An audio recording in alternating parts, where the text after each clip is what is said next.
नमस्कार, आप देख रहे हैं न्यूज़ 9 नेटवर्क और इस वक्त मैं हूं आपके साथ अरविंद कुमार सिंह। देश और दुनिया की तमाम छोटी और बड़ी खबरों के साथ आइए शुरुआत करते हैं आज की खबरों का सिलसिला। आजमगढ़ के कलेक्ट्रेट क्षेत्र में बुधवार को हिंदू रक्षा संघर्ष समिति के तत्वावधान में बांग्लादेश में हिंदू मठ मंदिरों पर हमले, तोड़फोड़ व महिलाओं बच्चियों संग दुष्कर्म, दुकानों में लूटपाट जैसी घटनाओं के विरोध में धरना प्रदर्शन का आयोजन किया गया। अपने संबोधन में आए हिंदू व इस्कॉन तथा अन्य मठ मंदिरों से आए धर्माचार्यों ने बांग्लादेश में हिंदू धर्मावलंबियों पर अत्याचारों को मुखरता से उठाया। अखिल भारतीय संत समिति के राष्ट्रीय महामंत्री जितेंद्रानंद सरस्वती ने मीडिया से कहा कि इतिहास ने देखा है कि हिंदुओं पर इस देश में कितना अत्याचार हुआ। जो लोग पूछते हैं कि कैसे हिंदू मठ मंदिर तोड़े गए और साजिश के तहत हिंदुओं का नरसंहार हुआ था, वो बांग्लादेश में देख सकते हैं कि ऐसे ही हुआ था। चाहे कश्मीर में हिंदुओं का सफाया हो या अन्य स्थान पर एक बार में वही दोहराया जा रहा है। पूरे विश्व में 129 देश में बसे हिंदुओं को दिखाना हुआ कि आज भारत में कैसे गांव-गांव में हिंदू एकजुट है और सभी जाति मत से ऊपर उठकर एकजुटता का परिचय दे रहा है।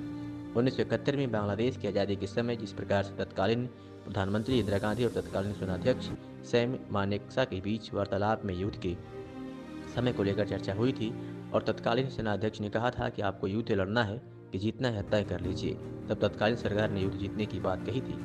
वही स्थिति आज भी है। सरकार इस मामले में पूरी तरीके से गंभीर है। मोदी सरकार निश्चित रूप से इस मामले में कदम उठाएगी, लेकिन हम समय तय करने के पक्ष में नहीं है। सरकार की समय तय करे कि अब कैसे क्या कार्रवाई करनी है। वही उन्होंने कहा कि आज बांग्लादेश में 1 करोड़ 20 लाख हिंदू हैं। जब इजराइल 55 लाख लोगों के लिए एक अलग देश बन सकता है, तो बांग्लादेश में जहाँ हिंदुओं की बहुत संख्या है उसको भी हिंदू राष्ट्र घोषित करना चाहिए।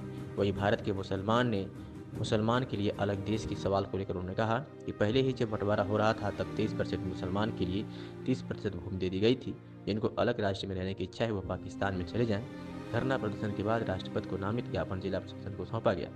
इस अवसर पर भारतीय जनता पार्टी की गोरखपुर क्षेत्र के अध्यक्ष सहजानंद राय, भाजपा जिला अध्यक्ष आजमगढ़ श्री कृष्ण पाल, जिला अध्यक्ष लालगंज सूर्य प्रकाश श्रीवास्तव, श्री बड़ा गणेश मंदिर के महंत राजेश मिश्रा, महंत श्याम नारायण दास सहित बड़ी संख्या में भाजपा नेता, कार्यकर्ता और हिंदू संगठनों से जुड़े लोग उपस्थित रहे। जितेंद्रानंद सरस्वती, राष्ट्रीय महामंत्री, अखिल भारतीय संत समिति ने क्या कहा, सुनिए। जिस प्रकार एक अंतर्राष्ट्रीय षड्यंत्र के तहत हिंदू जेनोसाइड, लोग पूछते थे मंदिर कैसे टूटे, और हिंदू मंदिरों के लिए आज जो दावा कर रहा है ये कब तोड़े गए थे, कैसे तोड़े गए थे, तो जिन पीढ़ियों ने नहीं देखा, जिन्हें उत्तर नहीं प्राप्त, वो आज बांग्लादेश में जो कुछ हो रहा है और 90 के दशक में जो कुछ भारत के जम्मू कश्मीर के अंदर हुआ, इन दोनों से इस प्रश्नों का उत्तर मिल जाएगा। आगे की पीढ़ी हिंदू समाज की यह दंश न झेले, इसलिए इन विषयों का निपटारा अभी चाहिए। अगर गांव-गांव ये भारत के प्रत्येक जिलों में एक साथ प्रदर्शन हो रहा है, एक 3 दिनों की तिथि तय की है कि इस 3 से 4 दिनों में भारत के प्रत्येक जिले अपनी सुविधा से हिंदू समाज उठ करके खड़ा हो। अन्यथा दुनिया में धर्म के नाम पर अगर सर्वाधिक हत्या हुई है तो हिंदुओं की हुई है, और वो हत्या है 45 करोड़ से ऊपर। तो अब हम इस हत्या को, इस बलात्कार को और इस दंश को सहने को हम तैयार नहीं है। सरकार से क्या निष्क्रिय नहीं है। अगर सरकार निष्क्रिय होती तो बांग्लादेश में शेख हसीना की हत्या हो गई होती। 83 किलोमीटर की दूरी है ढाका और हमारे अगरतला के बीच में, त्रिपुरा की राजधानी की, और जिस तरीके से रेस्क्यू करके शेख हसीना को बचाया वहां से उनके प्रधानमंत्री को, सरकार निष्क्रिय नहीं है।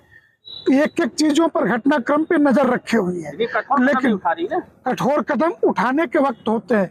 मैं पूछूं कि जब बांग्लादेश के अंदर जो पूर्वी पाकिस्तान था 1971 में, और जो कुछ हुआ उसके 6 महीने बाद सैन्य कार्रवाई हुई, उसका एकमेव कारण यह था कि जब श्रीमती इंदिरा गांधी जी ने कहा कि आप आक्रमण करिए, तो जनरल मानेकशॉ जो उस समय सेनाध्यक्ष थे, उन्होंने एक सवाल पूछा कि मैडम आप युद्ध जीतना चाहती हैं या लड़ना चाहती हैं? तो हमें युद्ध जीतना है, इसलिए सरकार के टाइमिंग पे हमें सवाल नहीं करना।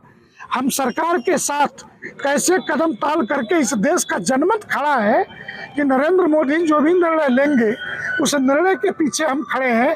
इसलिए समय का चयन उनको करने दीजिए, लेकिन देश एकजुट होकर के बांग्लादेश ही नहीं, दुनिया के 129 देशों के हिंदुओं के साथ कैसे खड़ा होगा, ये हिंदुस्तान के हिंदुओं को दिखाना है।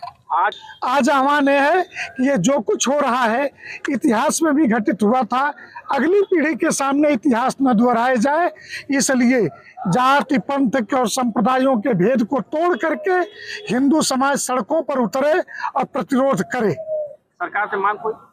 सरकार से सीधी सी मांग है कि सरकार जो है बांग्लादेश में हस्तक्षेप करे, लेकिन हस्तक्षेप की टाइमिंग हम तय करने के पक्ष में नहीं है। सैन्य कार्रवाई भी करे। सैन्य कार्रवाई तो हस्तक्षेप का अर्थ क्या होता है? हस्तक्षेप कहते किसे हैं?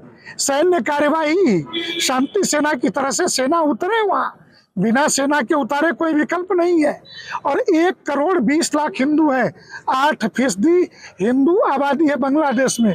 अगर 55 लाख की आबादी इजराइल के यहूदियों के लिए एक देश बनाया जा सकता है, तो 1 करोड़ 20 लाख हिंदुओं के लिए बांग्लादेश का जो चटगांव वाला हिस्सा है, जिसमें हमारे 2 शक्तिपीठ हैं, ढाकेश्वरी देवी समेत, वो पूरा हिस्सा काट करके एक स्वतंत्र हिंदू राष्ट्र क्यों नहीं बन सकता है, ये तय करना है और सरकार उसमें वहाँ के हिंदुओं की मदद करे।